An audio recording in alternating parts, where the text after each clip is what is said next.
अब देख रहे constitution amendment.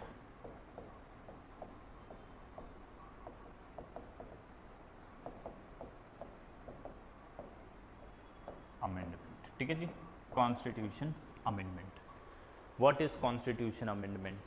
This is the constitution. अब भी हमें पता है दिस इज द कॉन्स्टिट्यूशन, और इस कॉन्स्टिट्यूशन में बहुत सारे रूल्स लिखे हुए हैं, है ना, विनोद की बहुत सारे रूल्स लिखे हुए हैं। रुकिए, रूल्स ऐसे नहीं लिखते, थोड़ा अलग तरीके से। वी नो कि इंडियन कॉन्स्टिट्यूशन में बहुत सारे रूल्स लिखे हुए हैं।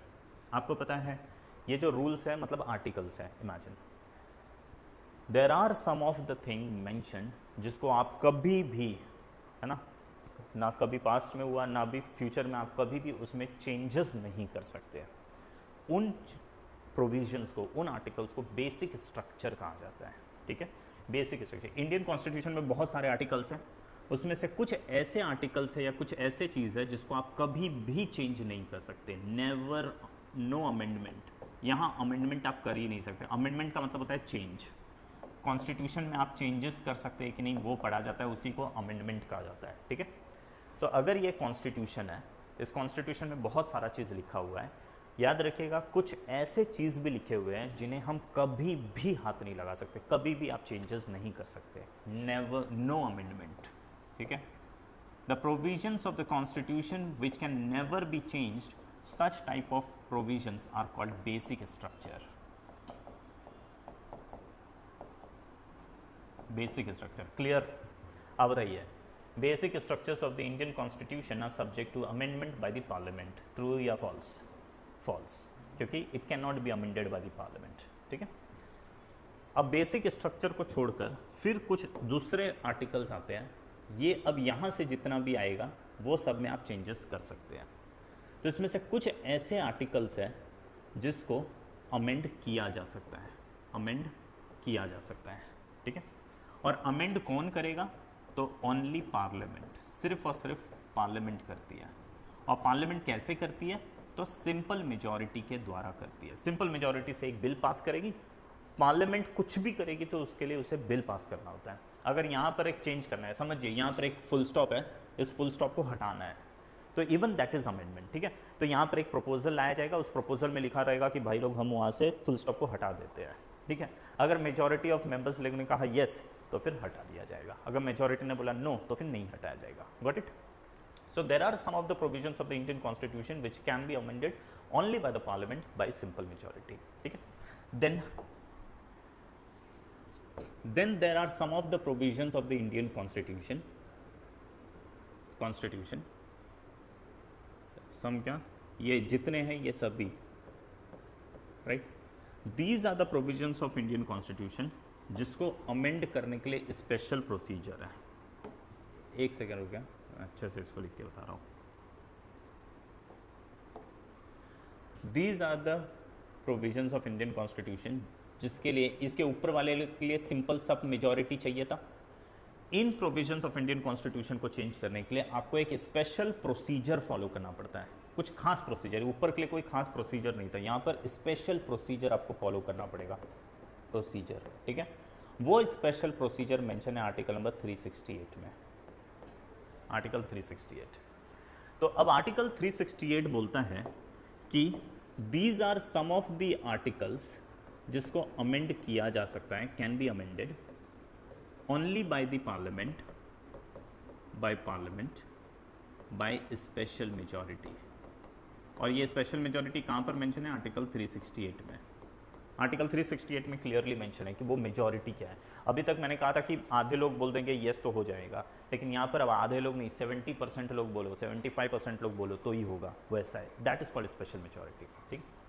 Whereas some of the articles of Indian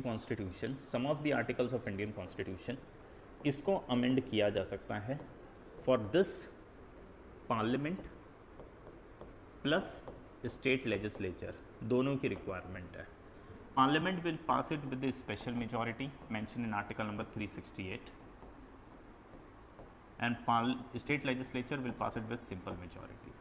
देखिए, can you see what I mean to say is Indian Constitution में कुछ ऐसे सेक्शन है जिसको अमेंड नहीं किया जा सकता, उसको क्या बोलते हैं? Basic structure. खत्म। बाकी का जो भी सेक्शन है उसको अमेंड किया जा सकता है, लेकिन जो अमेंड किया जाने वाला सेक्शन है उसमें से कुछ सेक्शन ऐसे हैं जिसको सिर्फ पार्लियामेंट सिंपल मेजॉरिटी से चेंज कर सकती है, राइट।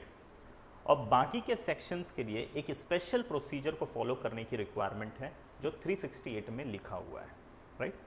लेकिन ये जो बाकी वाला है इसको भी हम फर्दर दो पार्ट में डिवाइड कर सकते हैं। पहला, वो सेक्शन जिसको अमेंड किया जाएगा सिर्फ पार्लियामेंट द्वारा एक स्पेशल मेजॉरिटी को फॉलो करके, ठीक है।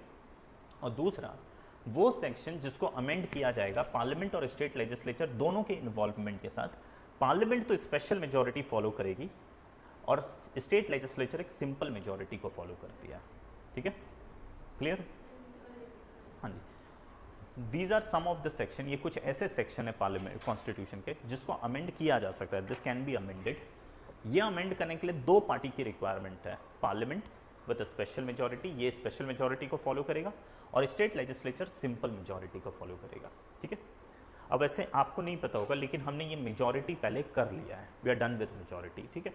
तो स्पेशल मेजॉरिटी क्या है अंडर आर्टिकल 368, याद है आप लोग को, हमने पढ़ा है। What is that special majority? See, अच्छा, सिंपल मेजॉरिटी क्या होता है? What is simple majority?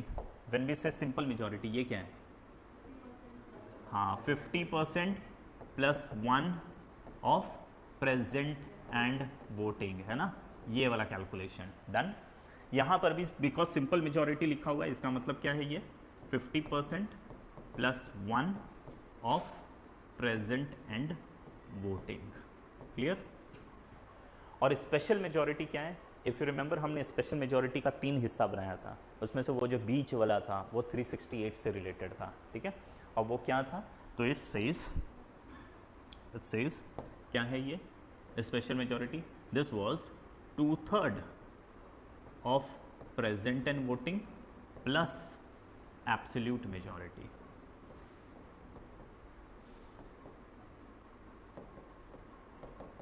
Clear जी?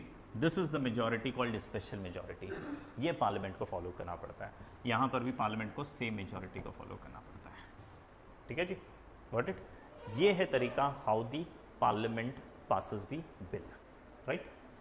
अब इसको एकदम सिंपल तरीके से समझते हैं, एक कुछ डायग्राम के साथ में, राइट। इमेजिन करिए हम इसकी बात कर रहे हैं,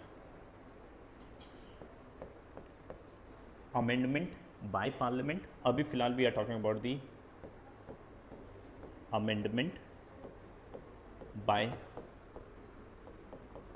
parliament by simple majority, simple majority, clear. अब ये कैसे होता है देखिए, एक बिल बनाया जाता है, बिल है, ठीक है। ये बिल को इसे इधर लिखता हूँ, रुकिए,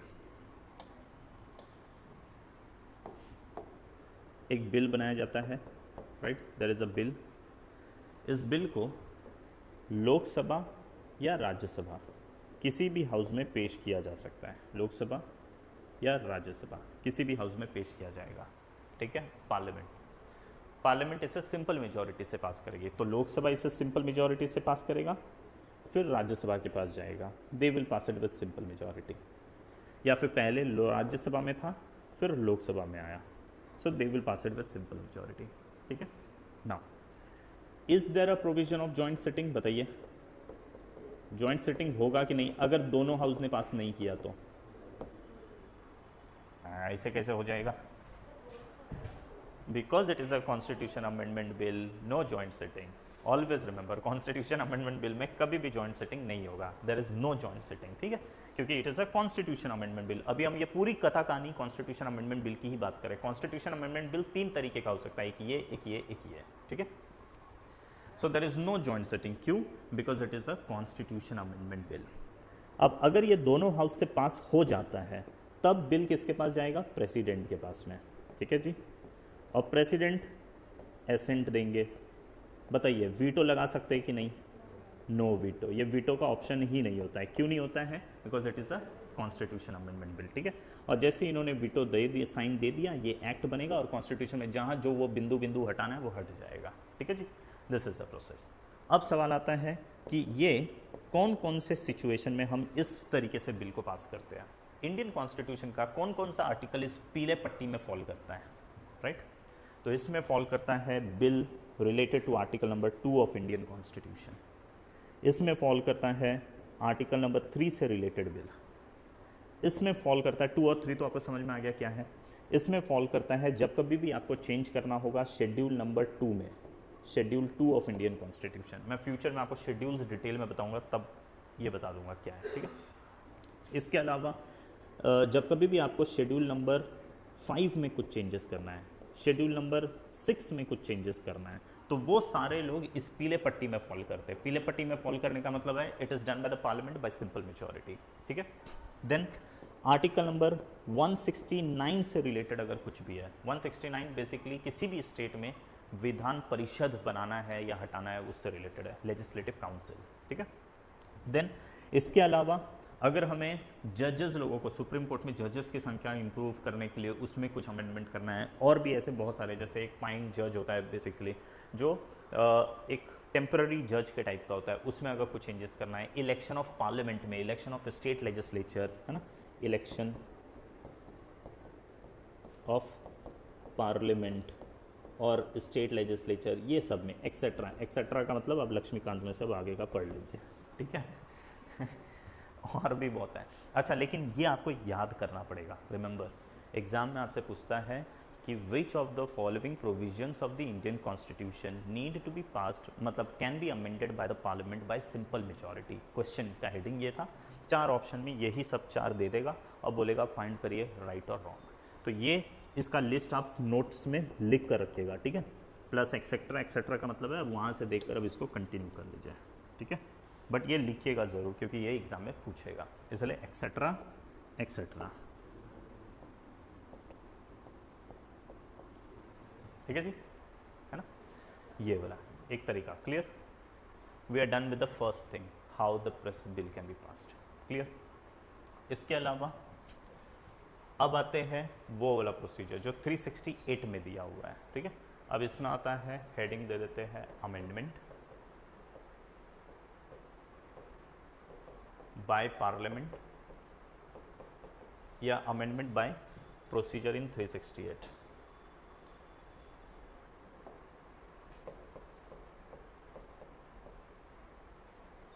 इन आर्टिकल 368, ठीक है जी, आर्टिकल 368। अब इसमें क्या प्रोसीजर है, तो पहले वाले को लेते हैं, मतलब इसके, a bill will be prepared, there will be a bill, right. इस बिल को किसी भी हाउस में पेश किया जा सकता है, लोकसभा या राज्यसभा। अच्छा, याद रखिएगा, कॉन्स्टिट्यूशन अमेंडमेंट बिल में मैंने कहीं पर भी रिकमेंडेशन नहीं लिखा, राइट। इसका मतलब ये प्राइवेट मेंबर बिल भी हो सकता है। It can either be a government bill और प्राइवेट मेंबर बिल, कुछ भी बिल हो सकता है, ठीक है। तो एक अलग से या तो नोट करके भी लिख लीजिए, कॉन्स्टिट्यूशन अमेंडमेंट बिल, ये गवर्नमेंट बिल भी हो सकता है, गवर्नमेंट बिल को ही हम पब्लिक बिल बोलते हैं। It can either be a public bill और it can be a private member bill. Private member bill का मतलब bill presented by a person who is not a minister, right. Bill presented by a legislature who is not a minister, कोई भी legislature जो minister नहीं है उसके द्वारा पेश किया जाता है, उसको कॉन्स्टिट्यूशन अमेंडमेंट बिल बोलते हैं, ठीक है।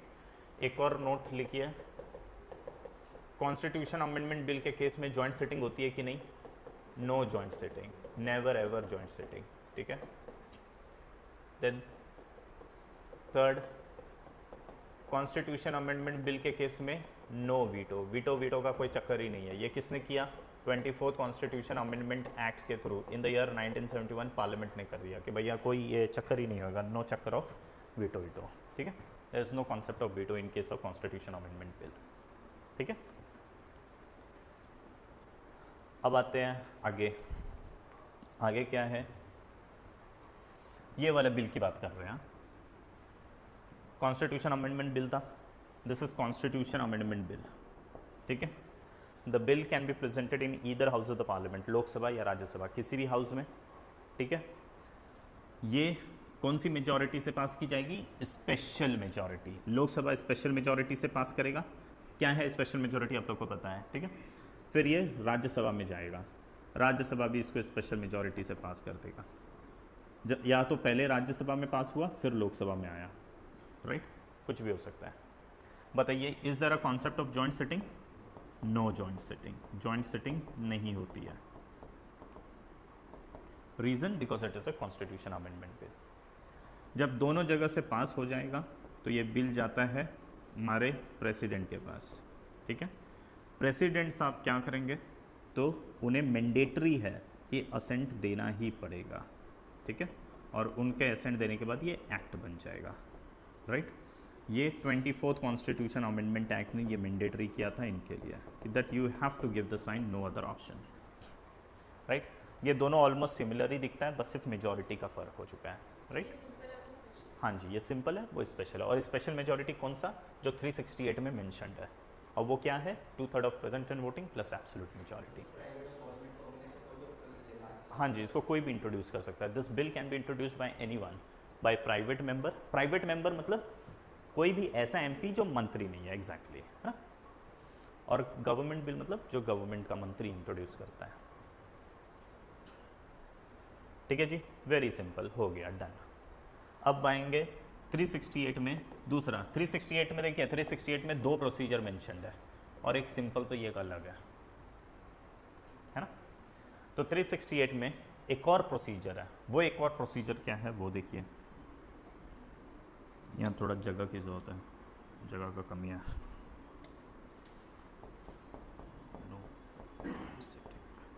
ठीक है, अब भैया नेक्स्ट प्रोसीजर। 368 में 2 प्रोसीजर मेंशन्ड है। This is 1 procedure, this is another procedure. In total there are 3 procedure, 1, 2 and ये 3, ठीक है। नाउ 368 में दूसरा प्रोसीजर क्या है? ये बोलता है एक कॉन्स्टिट्यूशन अमेंडमेंट बिल होगा, there will be a constitution amendment bill, right. This bill can be introduced in either house of the parliament, that is Lok Sabha या फिर Rajya Sabha. You can present it in either house of the parliament, either in Lok Sabha और in Rajya Sabha, right. Parliament कौन सी majority से पास करेगा? Special majority, ठीक है। तो parliament इसको स्पेशल मेजॉरिटी से, समझिए लोकसभा में पेश हुआ तो लोकसभा इसको स्पेशल मेजॉरिटी से पास करेगी, तो bill will go to the Rajya Sabha, then Rajya Sabha will pass it with special majority, ठीक है। या फिर पहले राज्यसभा में गया था तो राज्यसभा से ये लोकसभा, फिर दोनों जन स्पेशल मेजॉरिटी से पास करेंगे। Is there a provision of joint sitting? तो नो जॉइंट सिटिंग, ठीक है। जॉइंट सिटिंग वॉइंट सिटिंग का कोई चक्कर ही नहीं होता है। Now once it is passed from both the house of the parliament, तब क्या होगा? ये बिल अब सभी स्टेट लेजिस्लेचर के पास जाएगी। जितनी भी स्टेट लेजिस्लेचर है, जितनी भी विधायकी है पूरे राज्यों में, अलग अलग राज्य की विधायकी के पास इसको भेज दिया जाता है। महाराष्ट्र, गुजरात, तमिलनाडु, वो आपका केरला, कर्नाटक, आंध्र प्रदेश, तेलंगाना, बिहार, उत्तर प्रदेश, ऐसा करके सभी स्टेट की लेजिस्लेचर के पास भेज दिया जाए। सभी को नहीं, ये संविधान में चेंज कर रहे हैं ना।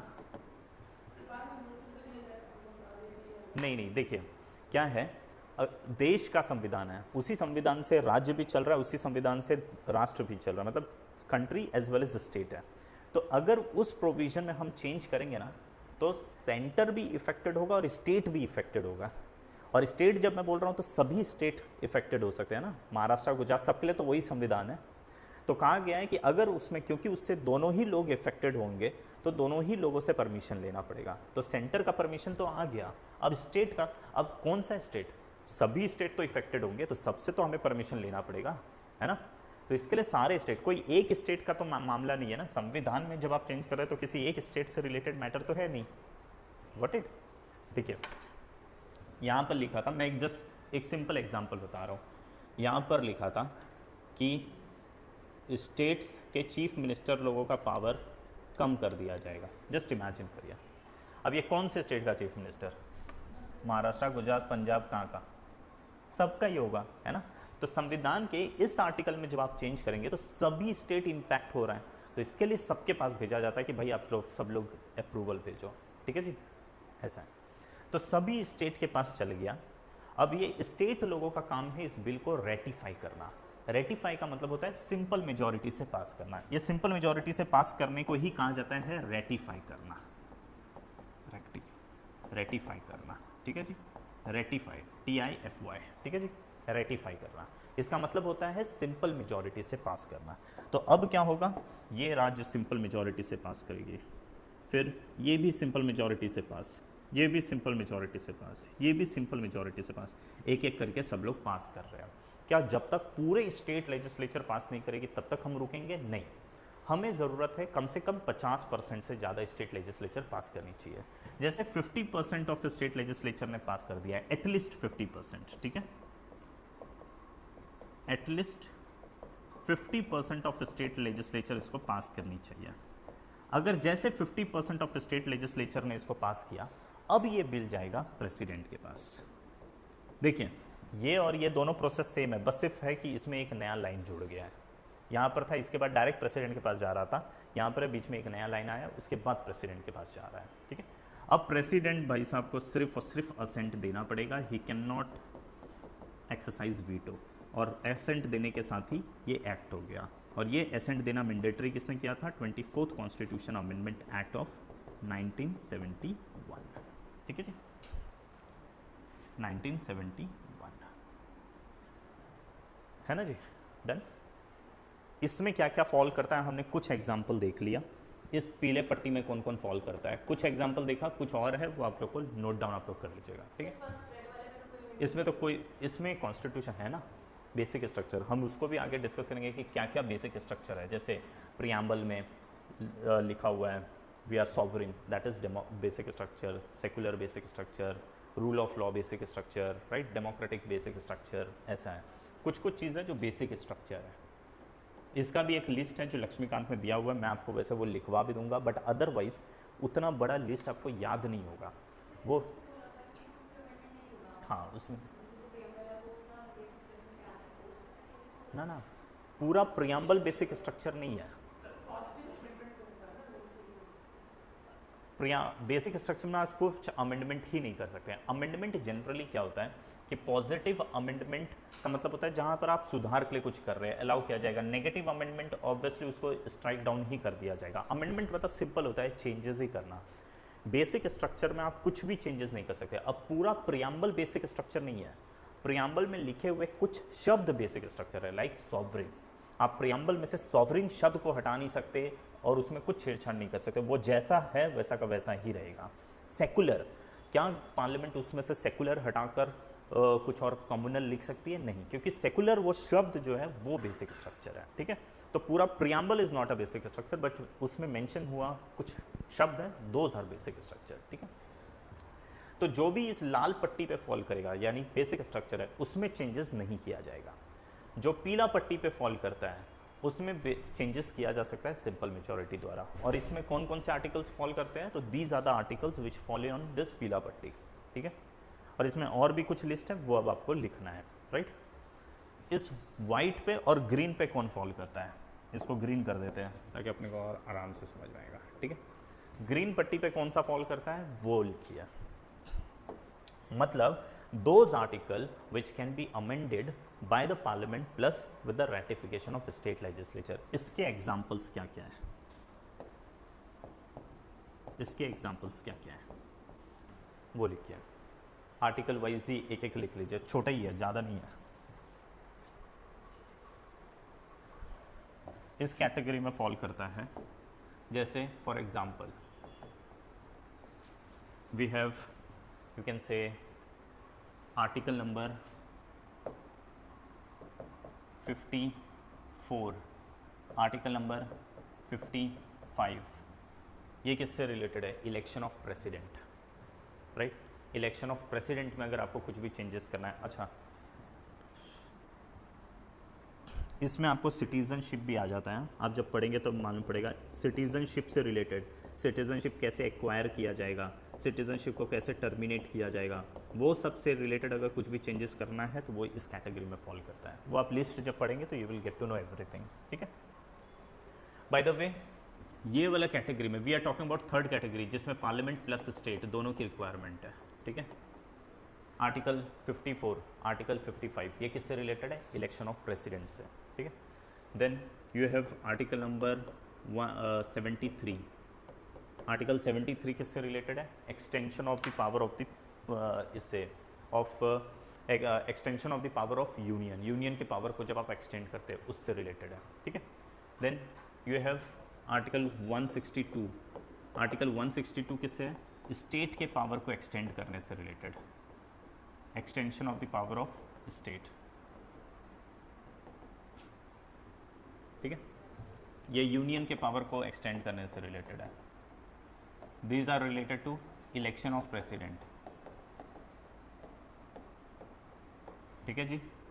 Then we have chapter number 5 of part 6 या चैप्टर नंबर 6 ऑफ पार्ट 5 पहले लिख दीजिए, chapter 6 of part 5,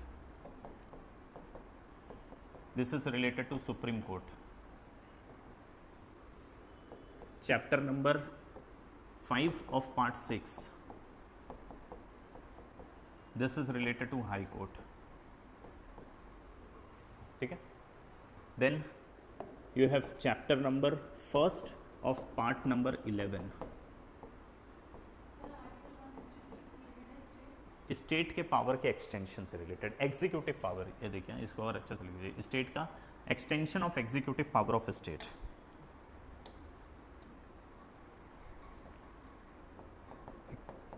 extension of executive power of state, ठीक है। Chapter 1 of part 11, this is related to legislative relation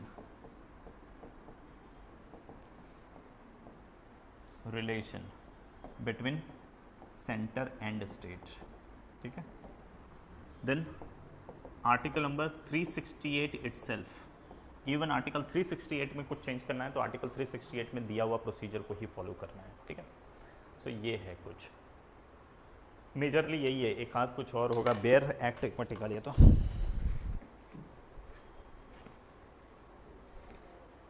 अच्छा बेयर एक्ट आप लोग के पास है? बेयर एक्ट रखना ज़रूरी है, रिक्वायरमेंट है, क्योंकि आपको कुछ कुछ आर्टिकल्स बेयर एक्ट के उसके वर्ड्स लैंग्वेज पढ़ने ज़रूरी पड़ेंगे।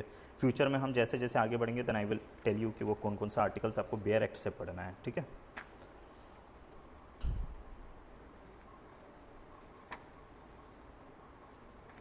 हाँ देखिए 368 में आर्टिकल 54, ये सब उस ग्रीन वाला सेक्शन जिसको पार्लियामेंट और स्टेट लेजिस्लेचर दोनों की रिक्वायरमेंट है। Article 54, article 55, article 73, article 162, then chapter 6 of part 5, हाँ चैप्टर 5 ऑफ पार्ट 6, हाँ चैप्टर 1 ऑफ पार्ट 11, हाँ और भी कुछ है वो भी लिख लीजिए। आर्टिकल नंबर 241, आर्टिकल 241, आर्टिकल 241 किससे रिलेटेड है? High court in union territory,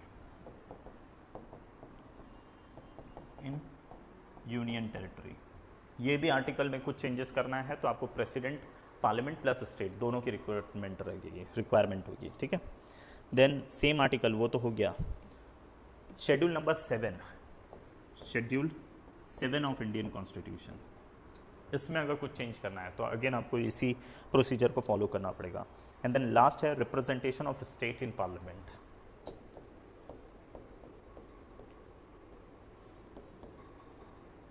representation of states in parliament मतलब जो सीट्स है सभी स्टेट लोगों का, उसमें अगर फ्लक्चुएशन करना है तो again we require this states in parliament, ठीक है। दीज आर द आर्टिकल्स, और ये 368 में मेंशन्ड है। आर्टिकल नंबर 368 में देखिए, आर्टिकल 368 में 2 प्रोसीजर मेंशन्ड है, ये भी पूरा 368 में लिखा हुआ है, ये भी 368 में लिखा हुआ है, और आर्टिकल 368 में ही लिखा हुआ है कि ये प्रोसीजर को फॉलो करने के लिए कौन से आर्टिकल की रिक्वायरमेंट होगी, मतलब कौन से आर्टिकल में इस प्रोसीजर को फॉलो किया जाएगा, ठीक है।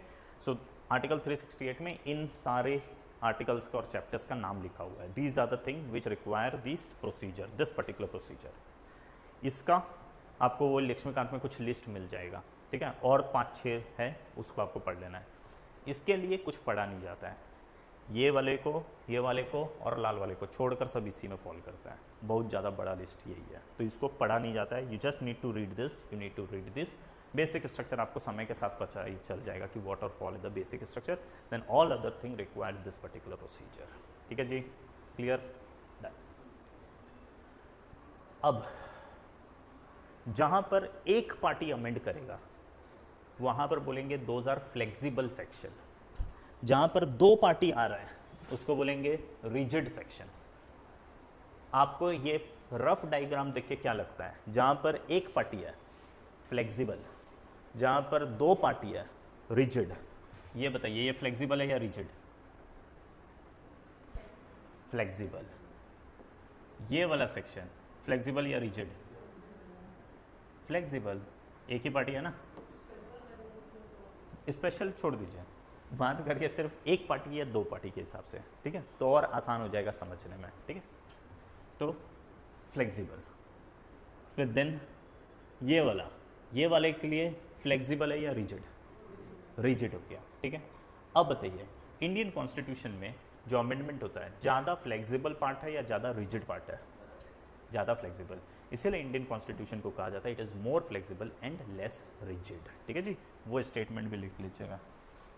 इंडियन कॉन्स्टिट्यूशन को इसीलिए कहा जाता है कि इट इज़, क्योंकि उसमें दो पार्टी आ रहा है ना, देखिए हाँ, यूनियन और स्टेट ये दोनों पार्टी की रिक्वायरमेंट हो गई ना, तो वो सेक्शन को रिजिड कहा जाएगा, ठीक है? So Indian constitution is more flexible and less rigid. ठीक है जी।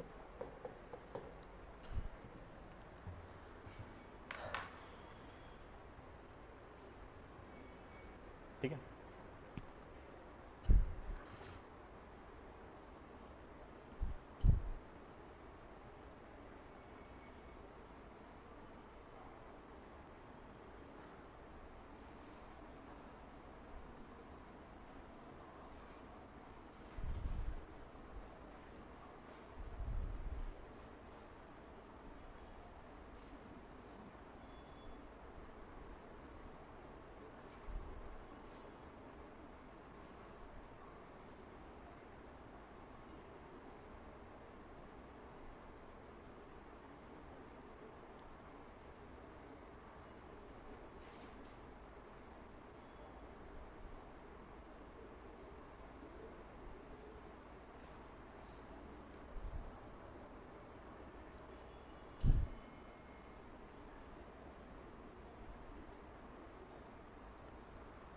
ठीक है जी। अच्छा एक काम करिए, वो फ्लेक्सिबल सेक्शन वाला ना मैं यहाँ पर अभी डिक्टेट कर देता हूँ, ताकि आपका ये वाला जो टॉपिक है कॉन्स्टिट्यूशन अमेंडमेंट पूरा ही खत्म। अब आपको कुछ पढ़ना ही नहीं रहेगा, लिखने विखने का भी झंझट झमेला खत्म। वो वाला मैंने आपको सारा बता ही दिया, इसमें भी मैं डिक्टेट कर देता हूँ, वो आप लिख के ख़त्म करिए। चलिए अभी का अभी झमेला ख़त्म, ठीक है?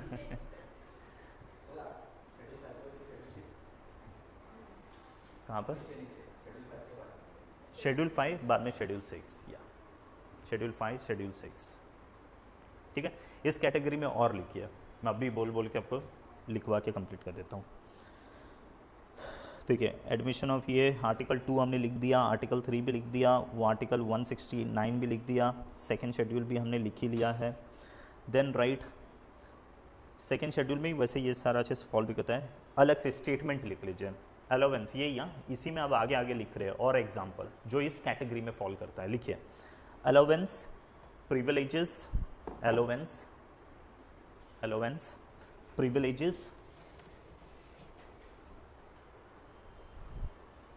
privileges, and so on of the president, and so on, and so privileges and so on, so फिर अलग on of the president, comma governors, comma speakers,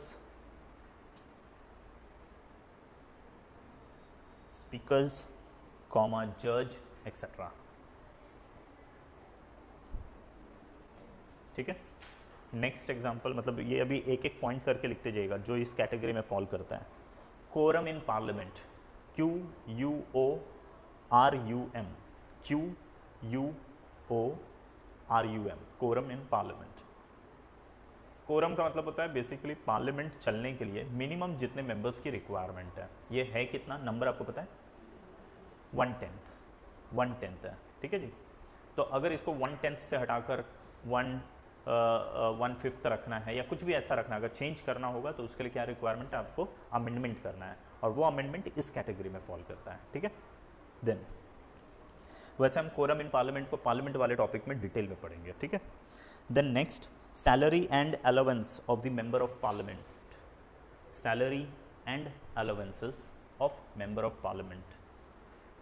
MP लोगों का सैलरी एंड अलाउंस वो भी इस कैटेगरी में ही फॉल करता है। अगर एमपी के सैलरी अलाउंस में कुछ भी चेंज करना है, आपको कॉन्स्टिट्यूशन अमेंडमेंट बिल लाना होगा इस कैटेगरी का, ठीक है।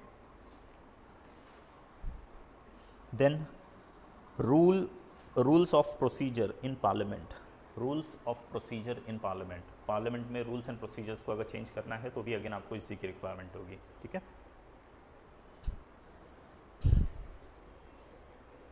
Then next, use of English language in parliament. मतलब अगर आपको पार्लियामेंट में इंग्लिश लैंग्वेज के यूज़ को बंद करना है, ऐसा अगर कुछ भी करना होगा तो उसके लिए हमें कॉन्स्टिट्यूशन अमेंडमेंट इस कैटेगरी का लाना पड़ेगा। Use of English language in parliament, use of English language in parliament,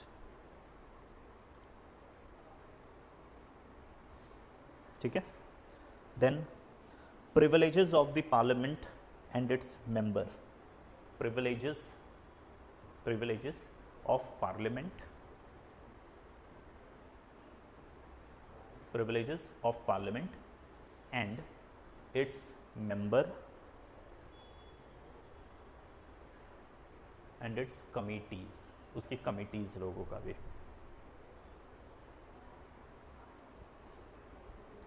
ठीक है जी। फिर सिटीजनशिप तो हमने लिख ही लिया है, वो तो किया ही है। फिर election of parliament and state legislature वो भी हमने लिखा ही है। Delimitation of constituencies, delimitation of constituencies ये हम डिटेल में पढ़ेंगे जब पार्लियामेंट वाली टॉपिक पे पहुंचेंगे, ठीक है जी। डीलिमिटेशन होता क्या है? डीलिमिटेशन ऑफ कॉन्स्टिट्यूएंसीज, ठीक है।